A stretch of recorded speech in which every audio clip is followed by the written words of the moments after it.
പുതിയ ലോകം 1 യോഹന്നാൻ 5:19.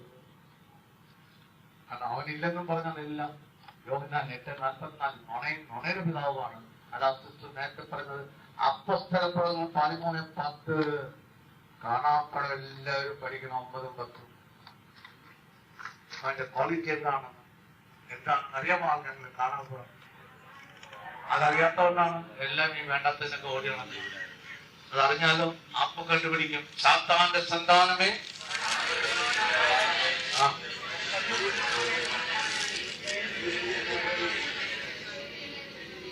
അവൻ ദുഷിപ്പിക്കും. നമ്മളെ ദുഷിപ്പിച്ചു കളഞ്ഞാലും അവനറിയാം പിന്നെ പൂർണ്ണതയിലോട്ട് പലരും വരില്ല. ഈ കൃപ ഏത് കൃപയാണ് വന്നിരിക്കുന്നത് സാത്താൻ എല്ലാം അറിയാം. സകല രഹസ്യങ്ങളും നമ്മുടെ കാര്യങ്ങളെല്ലാം അറിയുന്നത് അവൻ. യാക്കോബ് 2:19 അവനോട് ചോദിച്ചാൽ എല്ലാം പറയും കേട്ടോ. അല്ലാതെ അതുകൊണ്ടാണ് ആദ്യം കിട്ടുന്നത് അപ്പോസ്തല കൃപയാണ്, രണ്ടാമത് കിട്ടുന്നത് പ്രവാചക കൃപയാണ്, മൂന്നാമത് കിട്ടുന്നത് പ്രബോധകന്, ധ്യാനമൊക്കെ നടത്തി നടന്ന പ്രബോധകൻ, നാലാമതാണ് അത്ഭുത പ്രവർത്തകൻ, അഞ്ചാമതാണ് രോഗശാന്തിക്കാരൻ, രോഗ പ്രാർത്ഥനക്കാരൻ, ആറാമതാണ് സഹായകര്, ഏഴാമതാണ് ഭരണകർത്താക്കൾ നമ്മളെ ഭരിക്കുന്ന സമയത്ത്, എട്ടാമതാണ് ഭാഷാപരക്കാരും പ്രവചനക്കാരുമെല്ലാം. ഇതാരാണ് നിയമിച്ചത്? ദൈവം. അതാ ദൈവത്തിന്റെ അഗാധ ജ്ഞാനത്തിൽ നിന്നാണ്. റോമ 11:33-35 ഈ ജ്ഞാനം നമുക്ക് കിട്ടാത്തതുകൊണ്ടാണ്. കിട്ടിക്കഴിയുമ്പോഴാണ് അറിയുന്നത് ഇതെല്ലാം ദൈവമാണ് കേട്ടോ. എല്ലാം ദൈവമാണ്, ഈശോയാണ് തരുന്നത്. എല്ലാം ഈശോയാണ്. ഈശോ ഇവിടെ ഇല്ലാതെ വല്ലതും കിട്ടുമോ? ഒന്നുമില്ല. യോഹന്നാൻ 14:6. അതുകൊണ്ടാണ് യോഹന്നാൻ 14:21 പറയുന്നത് സകലതും ഈശോ വെളിപ്പെടുത്തി തരണം. അതുകൊണ്ടാണ് കാത്തിരിക്കണം. ദർശനങ്ങളൊക്കെ വരണമെങ്കിൽ എത്ര കൊല്ലം കാത്തിരിക്കണം കേട്ടോ. വന്നാൽ തന്നെ എടുക്കില്ല. വചനമാണപ്പോ വരുന്നത്. അതുപോലെ അല്ലെങ്കിൽ സാത്താൻ പല സ്വപ്നങ്ങൾ. ഇവിടെ ഇപ്പൊ തന്നെ എത്ര പേർക്ക് പല സ്വപ്നങ്ങൾ ഇന്നലെ രാത്രി തന്നാണ് ഇല്ലേ? പേടിപ്പിക്കുന്ന സ്വപ്നങ്ങൾ തന്നാണെന്ന് കൈകൊടുക്കാമോ? അവർക്ക് കൃപകൾ കൊടുക്കാനൊരു വഴിയുണ്ട്. അവൻ പേടിപ്പിക്കുകയാണ് വന്ന്, ഭയപ്പെടുത്തിയാണ്. അവൻ ഭയപ്പെടുത്തിയ പെടുമോ? ഇല്ല. അവരുടെ സ്വപ്നങ്ങളൊക്കെ വ്യർത്ഥമാണ്. പ്രഭാഷകൻ 34:1-8 വചനം. അവരുടെ സ്വപ്നങ്ങളൊന്നും എടുക്കരുത്. നിങ്ങൾ ആത്മാവിന് ശക്തി. വചനം വരട്ടെ. വാചനത്തില് ഇന്ന് മുതൽ വാചനത്തിൽ അങ്ങോട്ട് തീഷ്ണതയായിരിക്കണം. ലൂക്കാ 16:16 സ്വർഗരാജ്യത്തില് ഇടിച്ചു കയറണമെന്ന് പറഞ്ഞില്ലേ? അത് ഇടിച്ചു കയറുന്നത് വാതിൽ പൊളിച്ചു കയറാനാണോ? പിന്നെ നാം തന്നെ ഇല്ലാതായി വാചനത്തിൽ തീഷ്ണത വന്ന് വാചനത്തിൽ ലയിച്ച് വചനം ഹൃദയത്തിൽ സംഗ്രഹിച്ച് യോഹന്നാൻ 1:14 വചനം മാംസമാകും ഓരോരുത്തരിലും കേട്ടോ. അതാണ് ഞാൻ പറയുന്നത്. ചുട്ടോർമ്മ വേണം വേണ്ടത് വേണ്ട. ഒന്നും ഭയപ്പെടാനില്ല. ഈശോ ഞാൻ നിന്റെ കൂടെ ഉണ്ടെന്ന് യെശയ്യാ പ്രവാചകൻ 43:5. അതുകൊണ്ടാണ് ഈശോ പറയുന്ന ദൈവം യെശയ്യാ 41:8-18 നിന്നെ എതിർത്താൽ അവനെ ഞാൻ തകർത്തുകളയും. ആരും ദൈവം സമ്മതിക്കില്ല. ദൈവത്തിന്റെ കാര്യത്തില് പ്രവർത്തിക്കുന്നത് അതെങ്ങനെ പ്രവർത്തിക്കണം? ശുദ്ധ മനസ്സാക്ഷി വചനം പാലിച്ച് പ്രവർത്തിക്കണം. 1 തെസ്സലോനിക്കർ 2:4 യോഗ്യരെന്ന ദൈവം തിരഞ്ഞെടുക്കുന്നവരായിരിക്കണം. അങ്ങനെ ദൈവം വ്യക്തി നിങ്ങൾ ഒരുക്കിയെടുക്കും. അതുകൊണ്ടാണ് ഈ പ്രത്യേകമായിട്ട് ഈ കൃപ പകരുന്ന കൃപയാണ്. ഇതാണ് പകരുന്ന കൃപയാണ്. നിങ്ങൾക്ക് എല്ലാം പകർന്നു കിട്ടും. 2 കൊരിന്ത്യർ 8:12-15 അതാണ് മക്കളായി തീർന്നാൽ വികസനത്തിന് അവകാശികളാണ്. ആ റോമ 8:14 ആ മക്കൾക്കാണ്, യഥാർത്ഥ മക്കൾക്ക്. അല്ല ജാരസംഘാതികൾക്കല്ല, യഥാർത്ഥ മക്കൾക്ക് അവകാശമാണ് ദൈവത്തിന്റെ. അതേസമയത്ത് തന്നെ ദൈവത്തെ നിങ്ങൾ തള്ളിക്കളഞ്ഞിട്ട് പോവുകയാണെങ്കിലും അതെല്ലാം മടക്കി തരേണ്ടി വരും.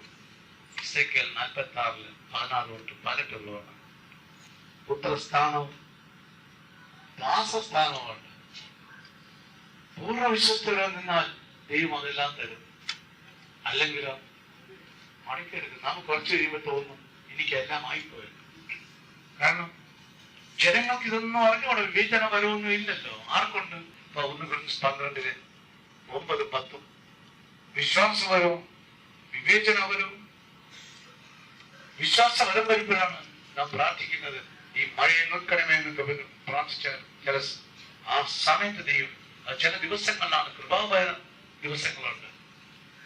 അതുകൊണ്ടാണ് യാക്കോബ് 17-18 ഏലിയ നമ്മെ പോലെ ഒരു മനുഷ്യനായിരുന്നു. ആ വിശ്വാസത്തോടെ, സാധാരണക്കാരൻ വിശ്വാസത്തോടെ പ്രാർത്ഥിച്ചപ്പോൾ ആകാശം മഴ നനച്ചു 3.5 കൊല്ലം. പിന്നെ പ്രാർത്ഥിച്ചപ്പോൾ മഴ വന്നു. ഇതെല്ലാം വിശ്വാസപരമാണ്. ഇതെല്ലാം അടയാളങ്ങളും അത്ഭുതങ്ങളും ഈ കൃപയിൽപ്പെടും ശക്തമായിട്ട്.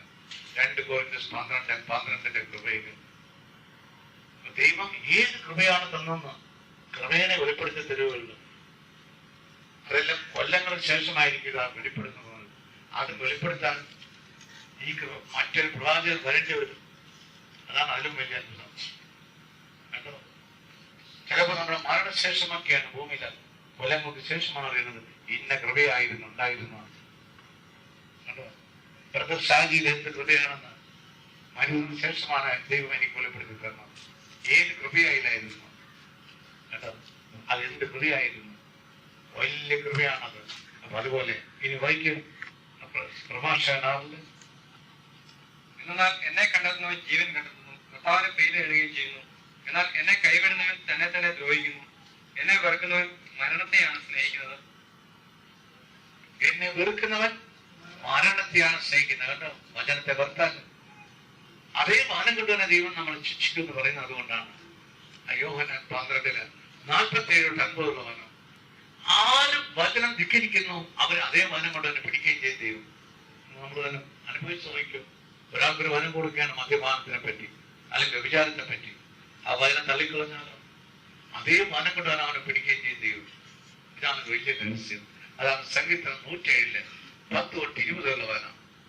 പീഡിതരും പീഡിതരുമായി ചിലർ അന്ധകാരത്തിലും മരണത്തിന്റെ നിഴലിലും ഇരുന്നു.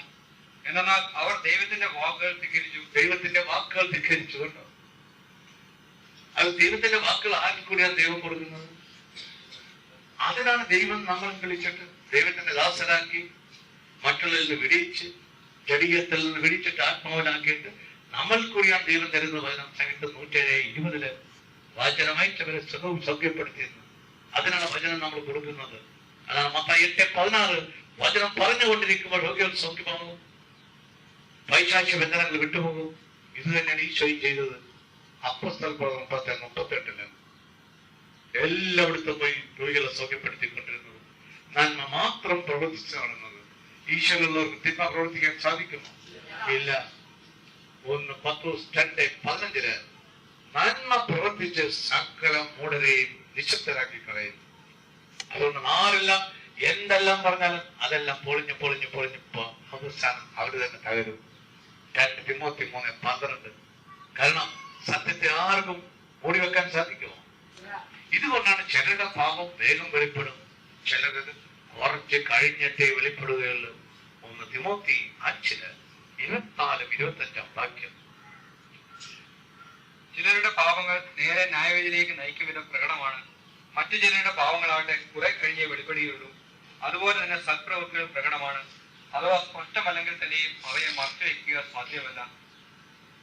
അപ്പൊ നമ്മള് ഈ 5 ദിവസം കൊണ്ട് എത്രയോ വചനം സ്വീകരിച്ചു, എല്ലാം എഴുതിയെടുത്തിട്ടില്ലേ? ഇതെല്ലാം ഇനി വായിച്ചു ഓരോ ദിവസം തോറും. ആദ്യത്തെ ദിവസം ഇനിയും വായിക്കണം.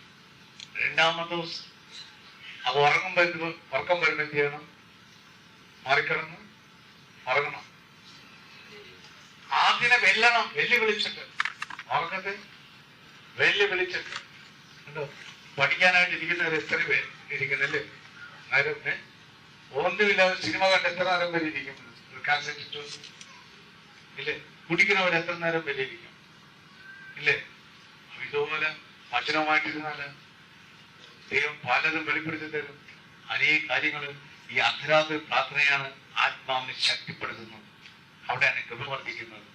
അതാണ് സംഗീതം 119 62 142 വാക്യത്തിന് രാത്രി പ്രാർത്ഥിക്കുന്നതാണ് കൃപ ലഭിക്കും, അതേസമയത്തിന് ജാഗരണ പ്രാർത്ഥന നിന്ന് കൂട്ടമായിട്ട് പോയാലോ പിശാച് വേഗം കൊണ്ടുപോകും.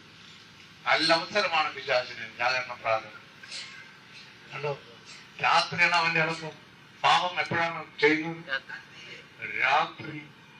കണ്ടോ, അവന്റെ സമയം അതാണ്. പല സ്ഥലങ്ങളിൽ ജാഗരണ പ്രാർത്ഥന വെച്ചുള്ള പിശാചുക്കൾ മുഴുവൻ സകല പാപങ്ങളും 1 യോഹന്നാൻ 3 4-10 പാപം നിയമലംഘനമാണ്.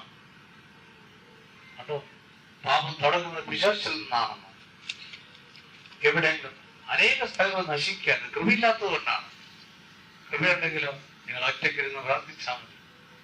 ആത്മാവിനെ ശക്തിപ്പെടുത്തി ദൈവം കൊണ്ടുവരും. ഈശോയുമായി ഒന്നിച്ചിരിക്കലാണ്, മറ്റേ ബുദ്ധിയിലാണ്. കണ്ടോ, പിശാച് ഞാൻ ഒരിക്കൽ അങ്ങനെ ദൈവം എല്ലാം പഠിപ്പിച്ചു തരും. ജാഗരണ പ്രാർത്ഥന രാത്രി ഒരു സ്ഥലത്ത് ഇരുന്നപ്പോ അവിടെ ചാരായം വേണമെന്ന് നല്ല വിൽപ്പന കൊട്ടുകൊടിയാത്തി സകലവും എത്തിയിട്ടുണ്ട്. അവിടെ പിശാച് താവളമാക്കും. അതാണ് വെളിപ്പാട് 2:9 സത്താന്റെ സിനഗോഗായി അവൻ പ്രവർത്തിക്കും അനേക സ്ഥലങ്ങളിൽ. വെളിപ്പാട് 2:13